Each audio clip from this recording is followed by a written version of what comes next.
Well, welcome to The Jam. The Jam is a political talk show on Voice of the Nation. Sit back and enjoy.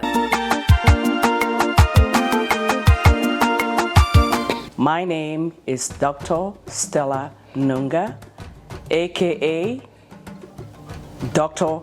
S.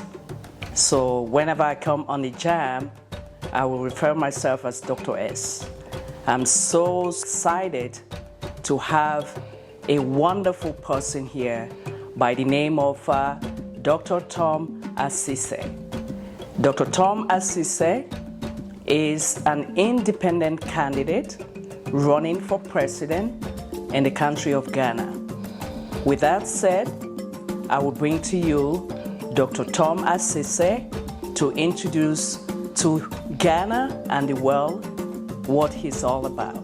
Welcome to The Jam. Dr. Tom, over to you. Thank you so much, Dr. Stella. It's good to have you. My name is Dr. Tom Asise, like she said, and I'm a very humble person and very simple, and I believe working together with everybody, because the world is just a global village. I hail from Bato, North Tongue, Volta region, and I'm vying for the office of president, that is independent presidential candidate for 2024.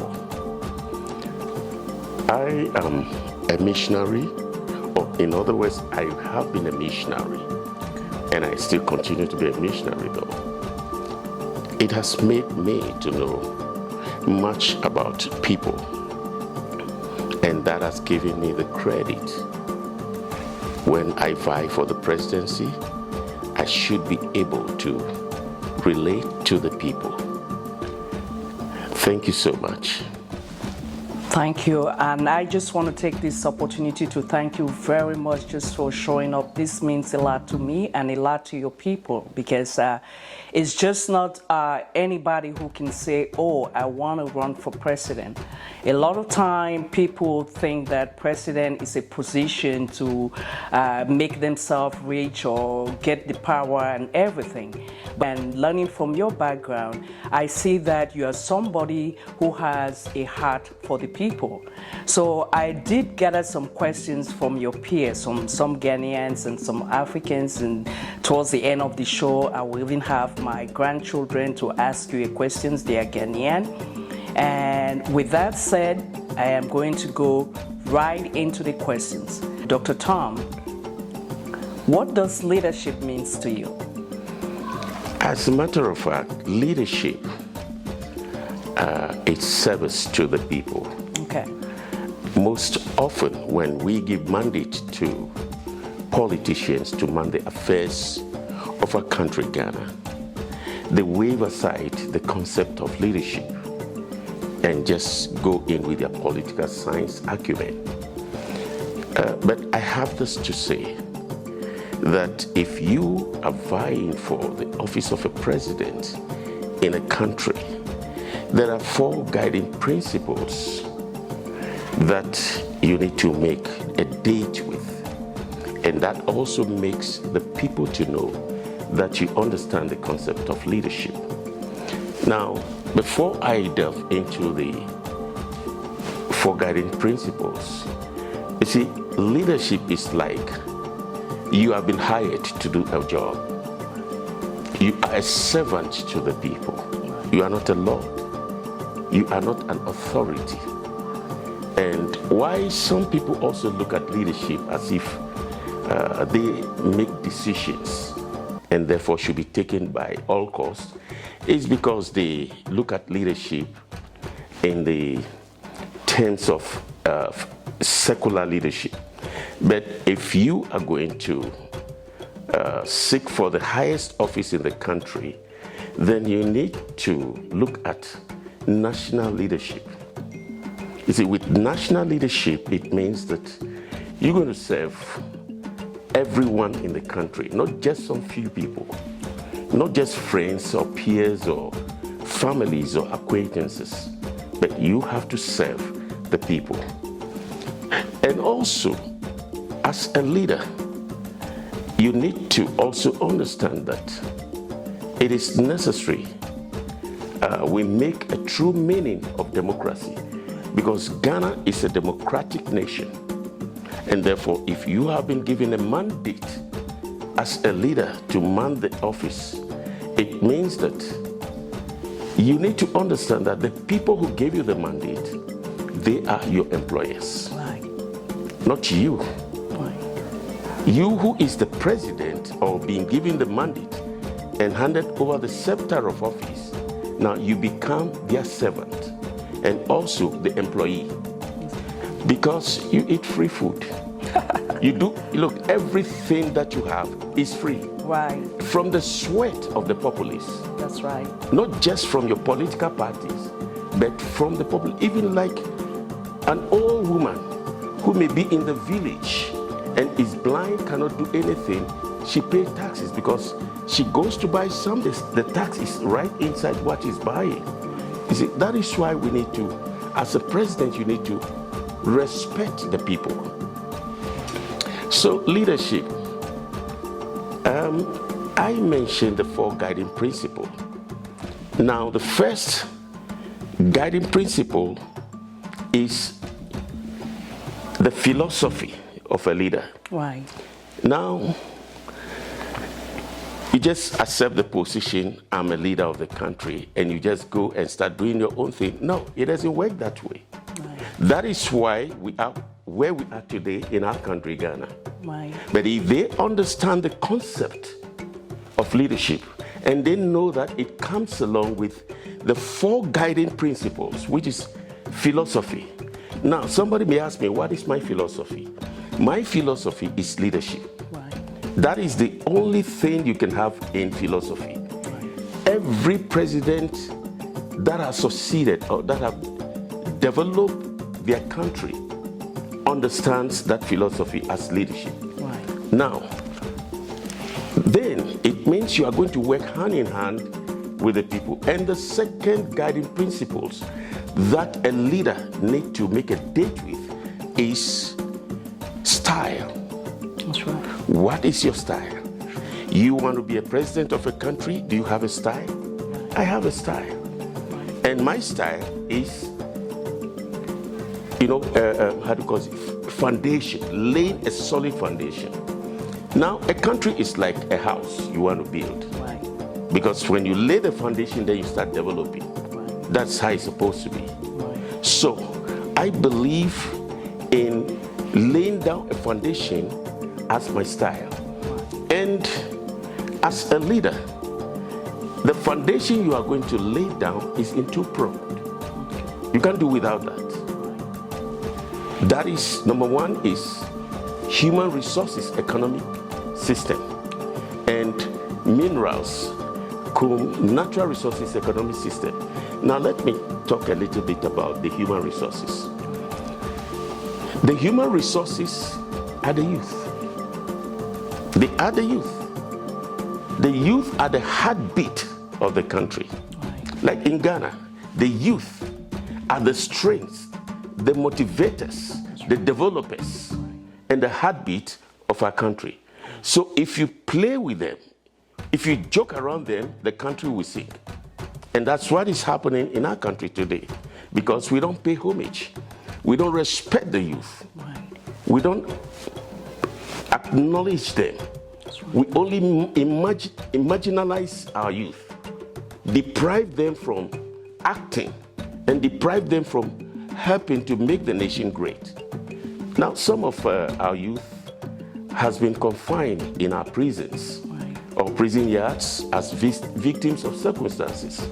What did they do? Maybe somebody because no job. They parabolate everywhere after they finish their education, looking for job where there are no jobs. So maybe they steal a fowl or cassava. Then you throw him into the prison as victims of circumstances. So he's wasting there. Now you are using, the government is using the little that we have in the coffers to feed them. That is if they feed them well.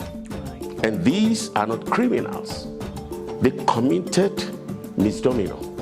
And the punishment that's supposed to have been measured to them, supposed to be communal labor.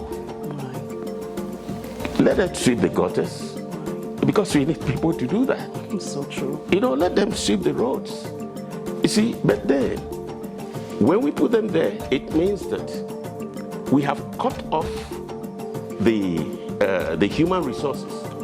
So the people, the rest of the youth left, they don't have job. They are unemployed. Now, how can a country like this succeed? No. So you see, I want to say that many people say our country is lacking, the economy of our country is bad. No. The problem of our country is not the economy. It is leadership. Right. Now, the third guiding principle is, we call it method. The method I'm going to use, if you give me the mandate and hand over the scepter of office, is that I'm going to use the Metic method. The Metic method was what Socrates, the Greek philosopher and teacher, used. Why? That is, it's like the midwife and the expectant mother. Right. Both of them need each other Right. for the baby to be delivered. Exactly. And that is exactly who a president should be. So the president must be like the expectant mother, because you are pregnant of development. And the midwives are the people, the populace, who put you there to give birth to our development.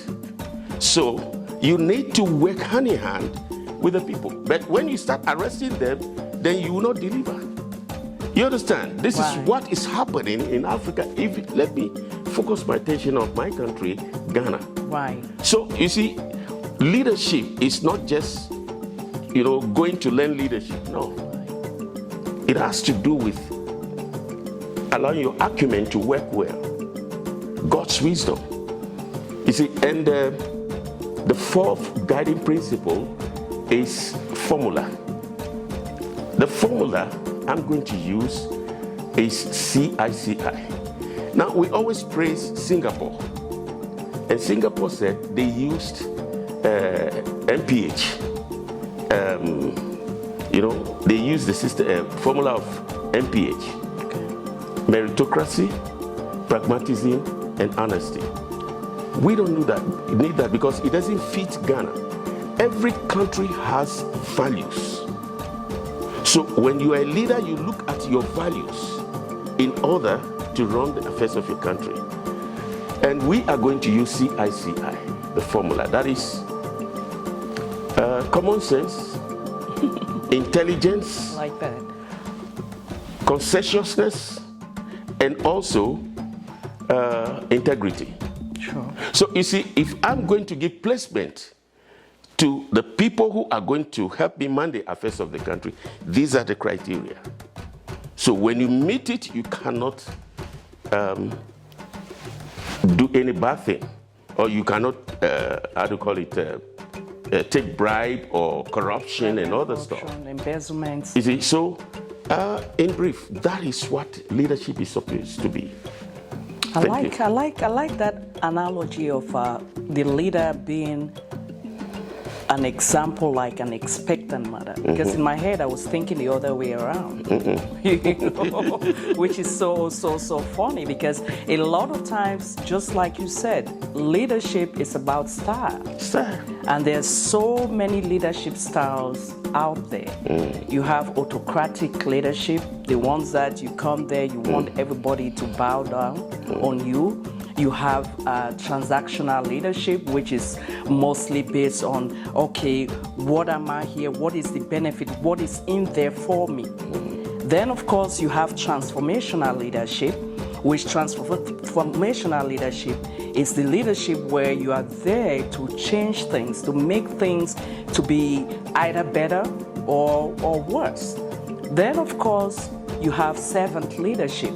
So based on what you're talking about, I see you like somebody, even with your missionary background, somebody who aligns with servant leadership. Because servant leadership, you are not there to serve yourself. You are there for the service You are there to serve your people. That's right. So I am so, happy just having you, knowing that the background that you have is a background of a servant leadership. That's right. As an African, I know that all of our African countries comes with a lot of complexities. And the major one is tribalism. That's right. Oh, you are from the northern region, you are from the southern region, or you are from the east region or west region. So how are you going to bring all these different sectors to come together so that they can work as one? Yeah, that brings me back to style. You see, with style, it means you are laying down a solid foundation. Right. I made an instance of putting up a building or constructing a building. Right. You need to dig the foundation. Right. Now, the type of building you're going to erect will depend on the kind of foundation you build. Right. So it should be solid. Right. Now, you see that when you raise in the building, everything is coming up, the windows, the lintel, the doors, everything. Right. You see, that is like a country. Right. So now if you understand, or if we understand that we need to lay down a solid foundation, it means every citizen, not Right. only the citizen, even the people living with us, Right. come along. Because you have laid a foundation which, makes everybody to be okay with the system of the country, because you want everybody to understand the kind of policies that comes from the foundation you lay. Right. And now, tribalism Right. is an old age system. That's right. If we say that we're going to do away with it totally, no, but we can at least curtail it. That's right. We can curtail it. It's just like the tongue of a human being. Right.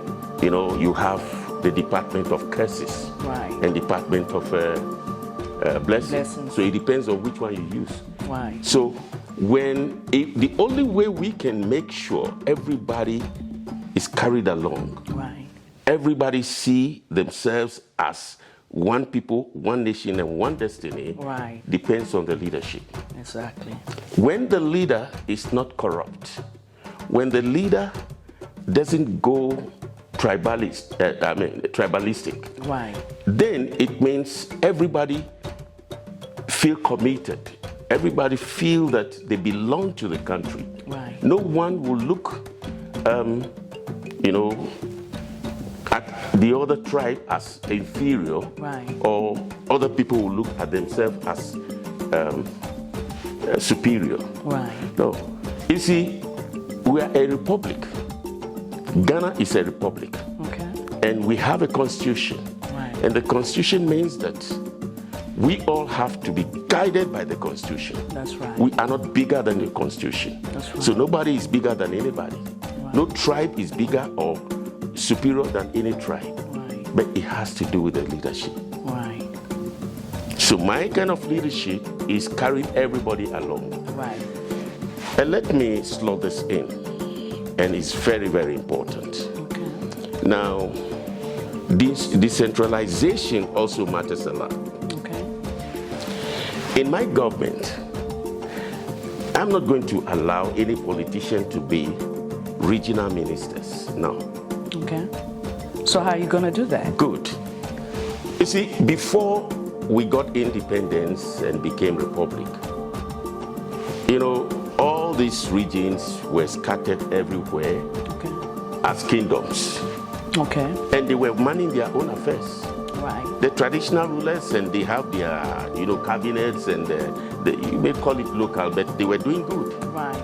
than we are even doing now with politics. So we go back to that system. Okay. So every region is going to bring out one traditional ruler who is going to be the head of the region.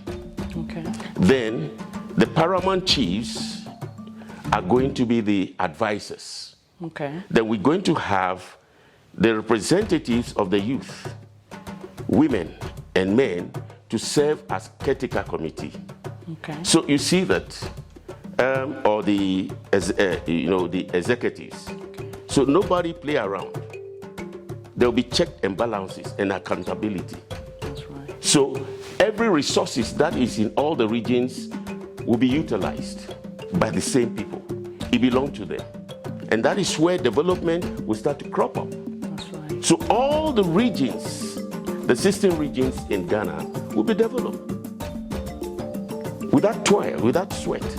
So if there is a national, apportionment, Right. we apportion it to all the regions. That's right. So any region that has its own, and maybe you want to build a university, Right. and you want to tax some of the people in the land that, look, this is your university.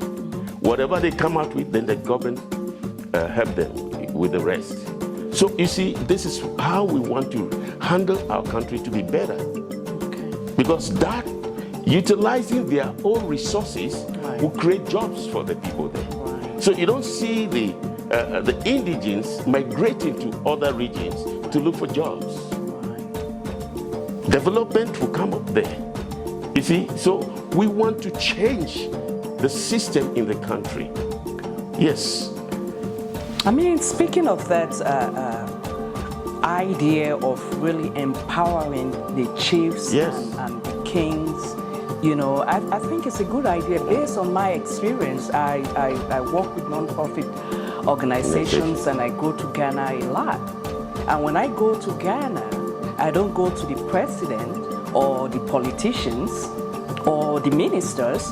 When I go to Ghana, the people that are there that we work with are the chiefs and the kings. And based on my experience, these people love their people. That's right. They want to do good by their people. They want you to bring investment into their area. So by you, bringing that and empowering in your leadership, should you become the president, I think that is a good thing. I'm just saying based on what I see. So the kings and the chiefs, sometimes they're not given the credit that is due to them. That's right. So by you empowering them, that's going to also make every area to be part of the leadership process that you're going to be going through. That's right. So that is a good idea. So with that said, I have this question that most Ghanaians, the ones that I've talked to about you, and they keep saying that, okay, we have the two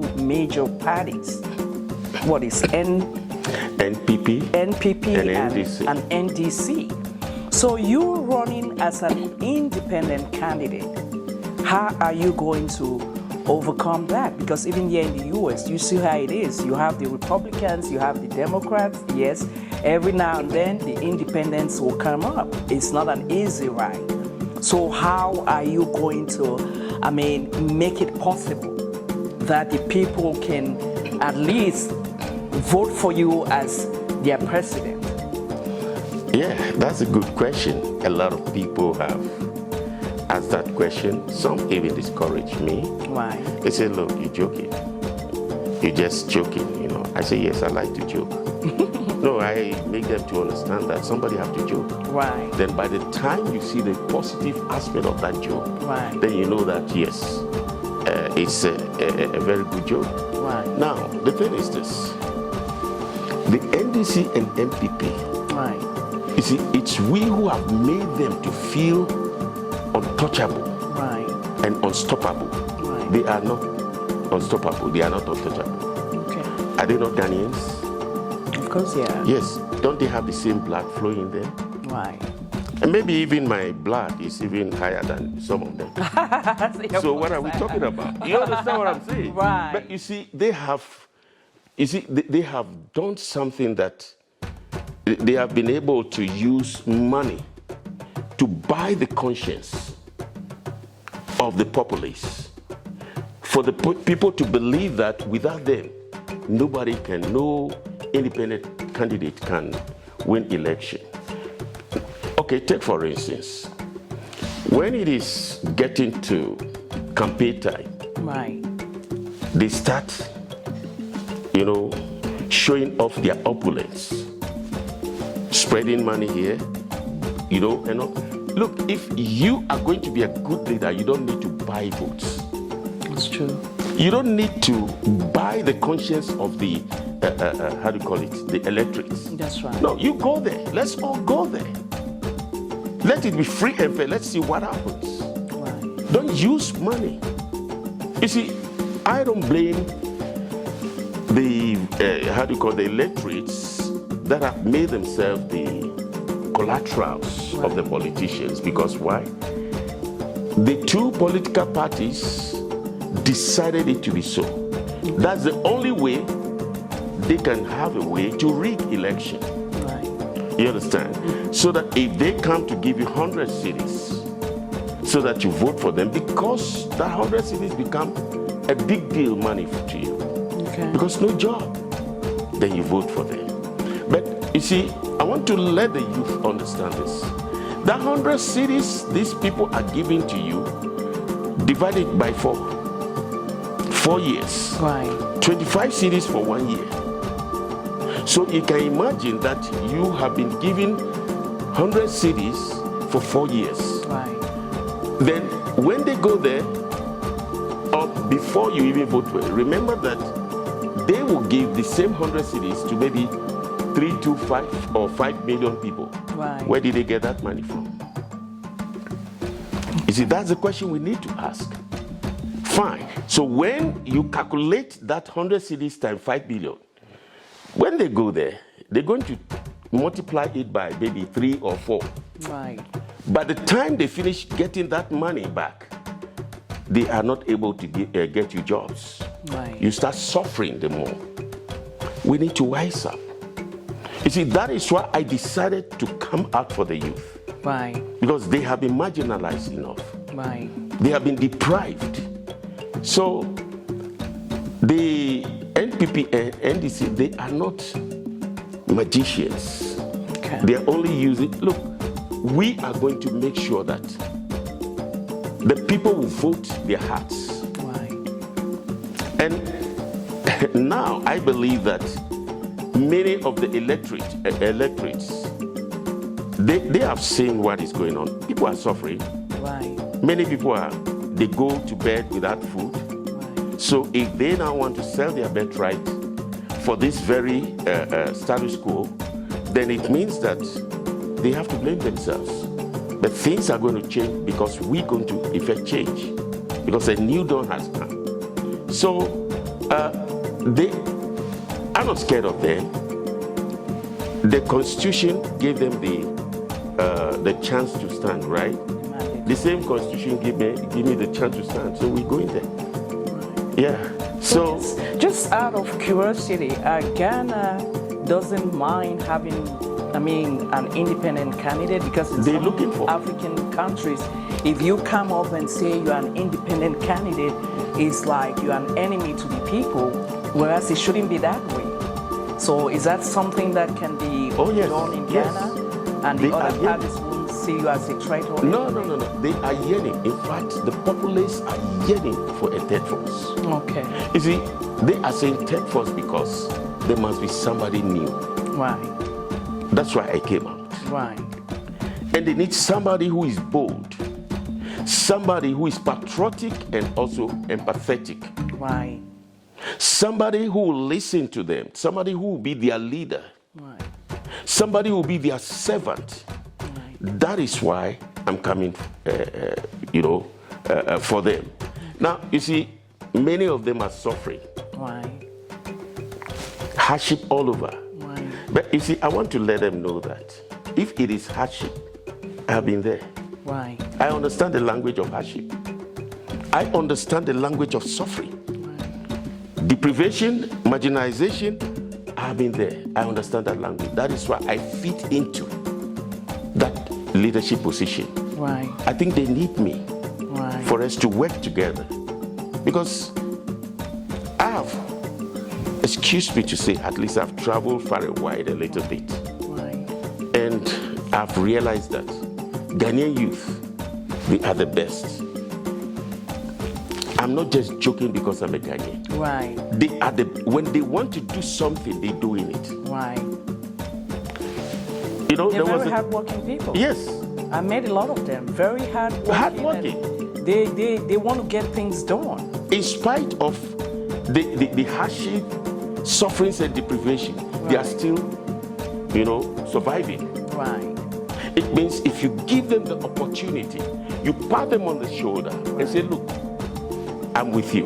Right. They're going to do wonders. Right. But because the politicians don't care about them, that is why things are happening like this. But then there's change. Change is coming. Change is coming. In fact, change is coming. Amen. A new dawn. Amen to that. I heard people saying, we don't know you. Right. We don't know you. Right. And I like it. You see, because when David was in the bush, right, fighting the lizards exactly. and the bears and lions against the sheep he was tending, right, God sent Samuel, go and ordain one of the boys of Jesse. right. There was identification parade. All the David brothers, they were in the army. So when you see them, you feel, oh, this one feel. And Samuel, the best prophet, could not even see who the king was. Right. You see, there's always a limitation. God is always above. He wanted to pour the oil. God said, no, I don't walk by sight. I walk by the Spirit. Right. And he said, look, there is somebody. Do you know that even David's father forgot that he was... Didn't even see him. Didn't even know that David was He even there. forgot there was somebody Right, called David. right. He said, no, these are the people. He said, no. God said somebody. Oh, okay. I remember there is one of my sons. I think he liked throwing stones, and they brought him. When they came, if you look at him, he's not somebody you can even... think that he can lead. You understand? So, but he became the best king so far. Right. So, you see, I like it when they don't know me. So, I smile like David, I eat like David, I think like David. Right. And that is what is going to happen in Ghana. When they see the like of David winning the election. Right. Because, you see, we want to change the system. We want to put Ghana on the map once again. Right. So that the tears of the people will be wiped away. Right. Make Ghana a better place to live in. Ghana is in the center of the world. It is. We have been surrounded with enviable resources. So why should we suffer in the midst of abundance? Exactly. So it is doable and it is winnable. I like that. Thank you. I like that. And I will give it to Ghana. Despite all the other things, the sufferings, some of the sufferings and everything else, mismanagement and the rest, I will give it to Ghana. I travel to a lot of African countries, and Ghana is trying. I went to the parliament there in Accra. I was seated in the parliament. I see that Ghana is a democratic country. It's not perfect yet, that's where you come in. It will take a long time, but every leader must come and do their part and hand it to the next generation. I was even in awe when I noticed how the mass media in Ghana is the press is free. There's so many press in Ghana, journalists, and they are there, and people are able to speak their mind. That's right. That is something that I really, really admire about Ghana. Because in some other countries, African countries, you can't even speak your mind. You can't even say anything against the government. So I think Ghana has a lot of potential. That's true. And it just takes a good leader to come there and change things so that everybody in Ghana, just like you always say, Ghana must win. So that Ghana must win. That's right. Not looking at the tribe or where you come from or where didn't you come from, but looking at Ghana as one people. I'm a Ghanaian, period. That's it. If everybody wins, Ghana becomes great. So, what about, you've talked about the resources and everything. What are you going to do differently? Because like you said, Ghana was known as Gold Coast. And I believe Ghana still has a lot of those resources, gold, and I don't know if you have silver, but the agriculture and all of that. What are you going to do differently so that the youths that you keep talking about, they too can benefit from these resources that Ghana has? Yes. Like I said from the cradle stage, we want to empower the chiefs because they are the custodian of the regions. Okay. And that is a good start there. Okay. So from there, they will be able to utilize the resources over there to create jobs for them. Right.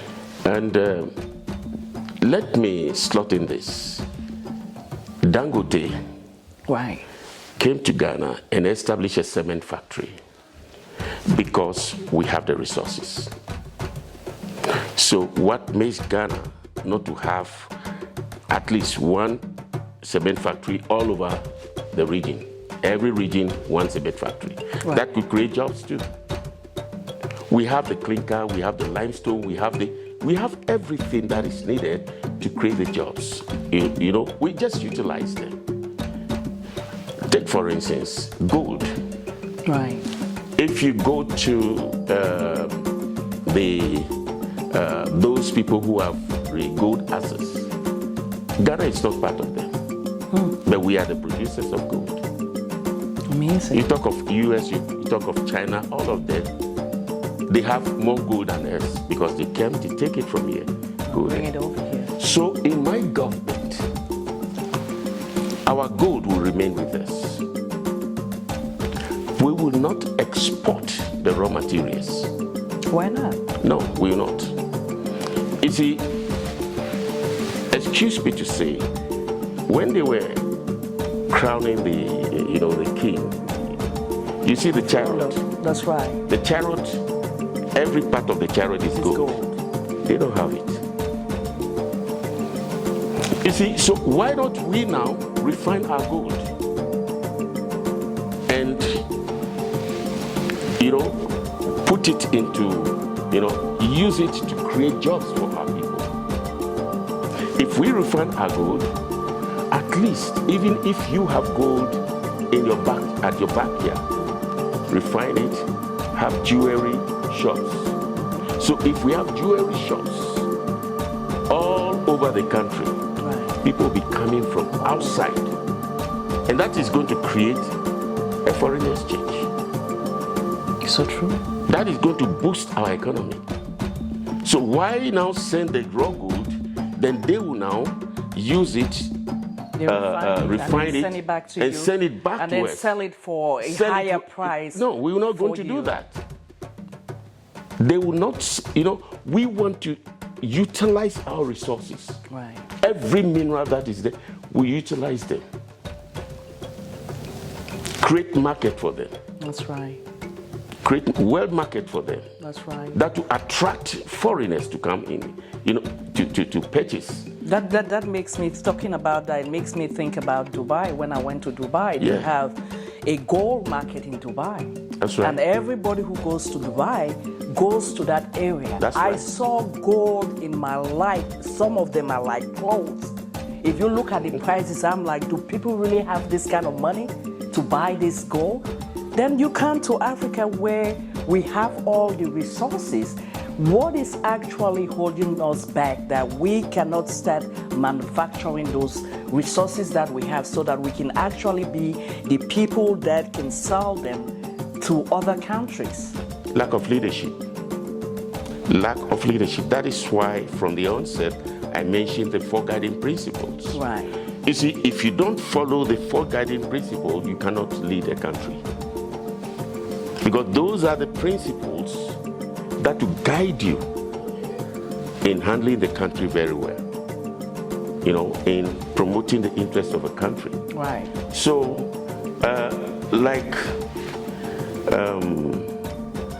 you see, in leadership, I don't know why you choose a leader and people are suffering and the leader is still okay. It's sad. It's very, very sad. So I am, in the view that when we are able to give the youth the opportunity to showcase their worth. Now, let me take you back to the scriptures. Right. Joel chapter 2, verse 28. God has already ordained the youth of the world.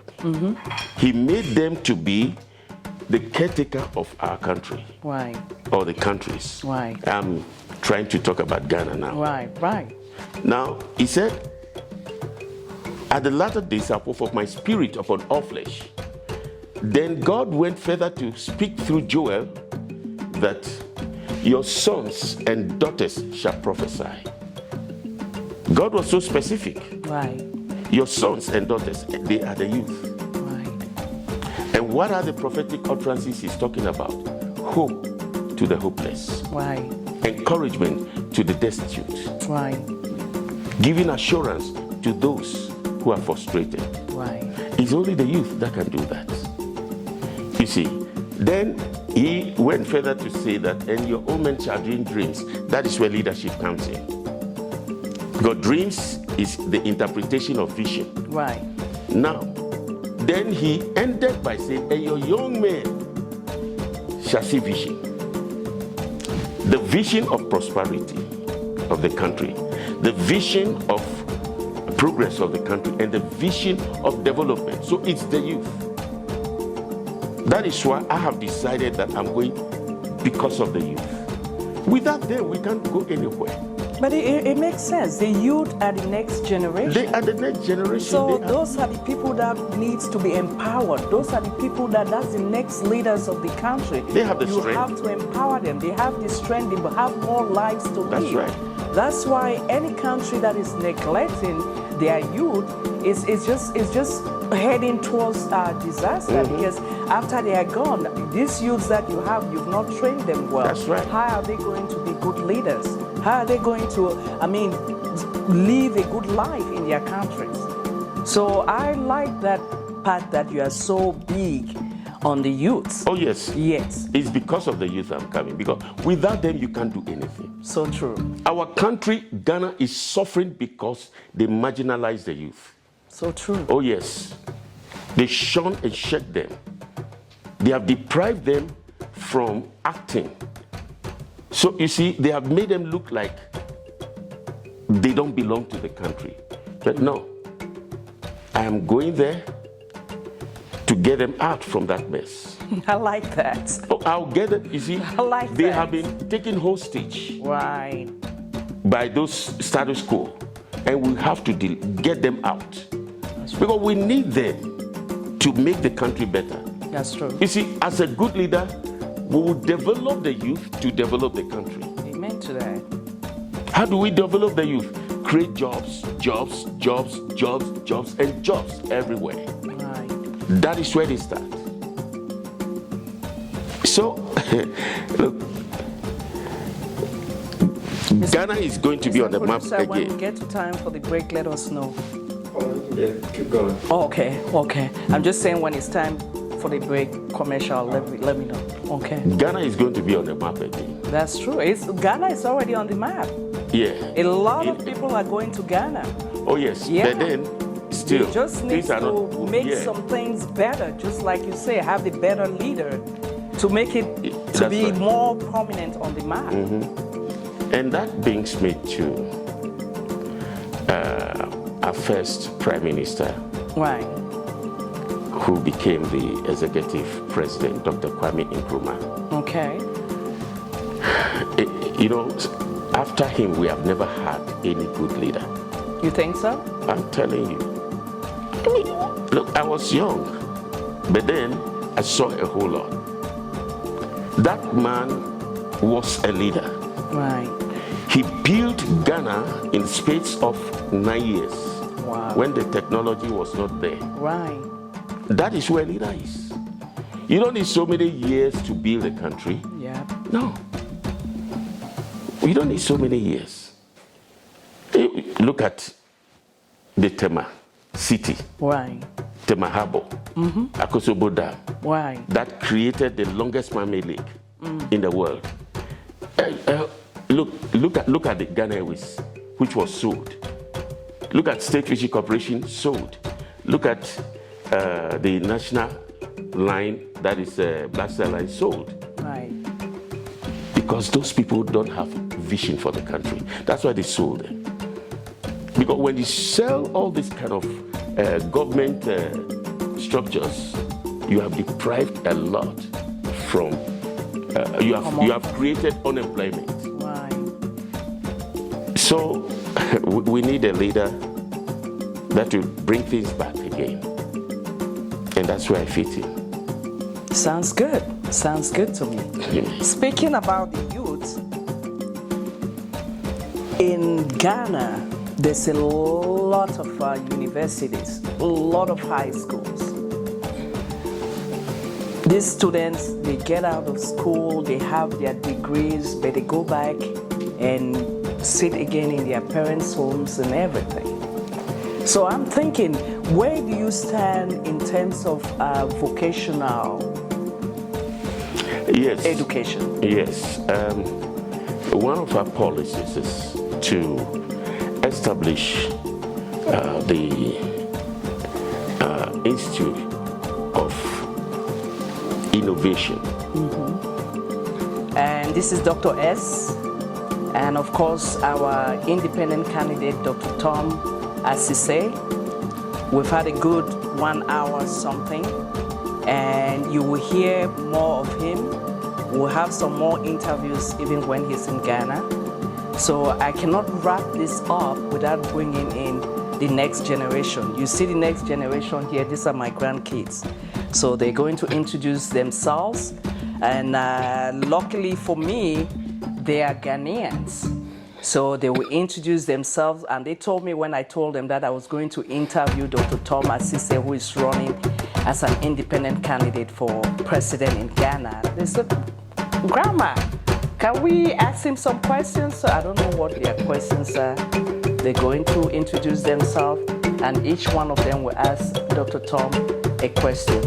So over to you, Miss Sydney. Introduce yourself. What is your name? Sydney Owusu Berkovanes, Okay. And how old are you? 8 years old. Okay. What's your question for Dr. Tom, who is running as an independent presidential candidate for Ghana, your country? What food is Ghana most known for? A lot of food there. We have fufu, we have akple or banku, we call it. And the soup, we have okra soup, which you like seriously. She does. And she And does. we have what we call granite soup or peanut soup. And we have different types of soup or food. Yes. Is that it? You just want to know what kind of food there is in Ghana. So when next you go there, you know you'll still eat your normal food that you eat here. Your food is already there. Your okra soup. Grandma over there will prepare it for you. Okay. And Miss Skylar, introduce yourself. What is your name? How old are you? And then you ask your question to Dr. Tom. Skylar Owusu Berkovanes. Okay. And how old are you? Wow, you're not 6 yet, are you? She's 6? She'll be 7 in December? Oh, Grandma is behind. Okay, Miss Akua, what question do you have for Dr. Tom? What is the famous sports in Ghana? Football. We call it soccer here. Right. Soccer is very famous. Yeah. The girls, they play it. The boys also play soccer. Which of the sports do you like best? Basketball. Oh, you like Oh, basketball? yeah. That is what is You here. have basketball there too. Right? Okay. Well, everyone, I would like for Dr. Tom to say a word to Ghanaians all over the world, and most especially in Ghana. I commend you for what you're doing and for what you are about to embark. It's not just anybody who can say, I want to run for president because I want to serve my people. At least if we have a lot of leaders who come into power, and it's not about empowering themselves, but it's about serving them, then we can make the world a better place. So I am so privileged and honored to have you, Dr. Tom, and I wish you the best. I know this is not just any kind of journey, it's a spiritual journey, and I hope that the good Lord will be with you to lead you and guide you. With that said, I want you to wrap it up with a word to your fellow Ghanaians all over the world. Yes, my people, I really want to appreciate you viewing this very program. It is time for Ghana to be a better place. And I believe that it's going to be possible if only we have the same mindset that this is the time. So 2024, let's all endeavor to go to the polls, cast your votes, and make sure it's out of your exercise your conscience, and don't let anybody intimidate or deceive you, because this is a time you need to acknowledge the country you belong to. Things can be better, and I trust you that we can both do it together. Thank you so much, and God bless every one of you. And with that said, if you want to be involved with Dr. Tom Asise's campaign, he has a website which is www.tomasiseh, which is ASISEH.org. I will repeat that again. Go to www.tomasiseh.org, not com, .org. When you go on that website, I have gone over that website, you will see a lot about who Dr. Tom is, a lot of policies, a lot of things that you can actually participate in his campaign. If you want to volunteer, you are free to do that. If you want to donate, you are free to do that. It's been a pleasure for me to have Dr. Tom appear in this program. We will see more of him as he goes through this journey between now and next year when they will be voting for the new president. And to put it out there, the show, The Jam, is a non-partisan show, meaning that any candidate who is out there, you are in Ghana, you are here, you want to be interviewed by me, reach out to Voice of the Nation, and we will collaborate to make it happen. Thank you all, and may God bless you. Thank